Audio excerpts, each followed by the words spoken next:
ঝাড়গ্রাম জেলা পুলিশের নির্দেশে জনসংযোগ এবার সাধারণ মানুষের সঙ্গে পুলিশের সম্পর্ক রক্ষা করতে বিশেষ উদ্যোগ নিল নয়াগ্রাম থানার পুলিশ। প্রাক বর্ষার মরশুমে মশাবাহিত ডেঙ্গি রোগের প্রকোপ থেকে এলাকাবাসীকে রক্ষা করতে এবং পুলিশের বিভিন্ন কর্মকাণ্ড নিয়ে সচেতনতা বাড়াতে নয়াগ্রাম থানার ব্যবস্থাপনায় আয়োজিত হল পুলিশের এই জনসংযোগ কর্মসূচি। এদিন ঝাড়গ্রাম জেলা পুলিশের সহায় কর্মসূচি অংশ হিসেবে নয়াগ্রাম থানা এলাকার বালিগেরিয়া গ্রাম পঞ্চায়েতের আদিবাসী অধ্যুষিত জারাবনী গ্রামে আয়োজিত হল বিশেষ সচেতনতা শিবির।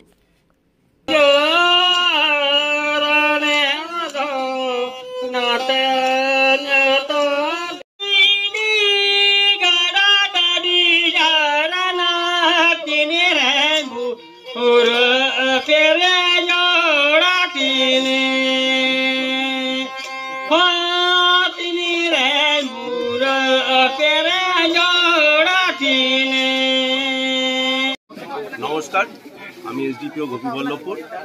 আজ ডিস্ট্রিক্ট ঝাড়গ্রাম পুলিশের পক্ষ থেকে এবং নয়াগ্রাম থানার ব্যবস্থাপনায় বালিগেরিয়া গ্রাম পঞ্চায়েতের জারাবনী গ্রামে একটি সহায় প্রোগ্রামের অনুষ্ঠান অনুষ্ঠিত হলো, যেটি আমাদের কমিউনিটি পুলিশিংয়ের প্রোগ্রামের একটা অন্তর্গত অনুষ্ঠান।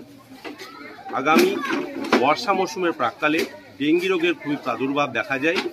এই উদ্দেশ্যে আমরা এই স্থানীয় এলাকার 40টি দুস্থ পরিবারের হাতে মশারি তুলে দিতে পারলাম। তার সঙ্গে কিছু কার্বলিক অ্যাসিডও দিলাম, যেটা তাদের স্নেক বাইট থেকে এবং ডেঙ্গি রোগের প্রকোপ থেকে বাঁচতে সাহায্য করবে বলে আশা রাখছি। এছাড়াও এই অনুষ্ঠানে আমরা কিছু সচেতনতা শিবির ব্যাপারে আলোচনা করলাম, যেমন বাল্যবিবাহ রোধ, ডাইনি প্রথার বিরুদ্ধে প্রচার, সেভ ড্রাইভ সেভ লাইফ, বাল্যবিবাহ রোধের সঙ্গে সঙ্গে জঙ্গল বাঁচানোর জন্য জঙ্গলে আগুন লাগলে তার কী প্রভাব হয় পরিবেশে, সেটার ব্যাপারেও আলোচনা হলো।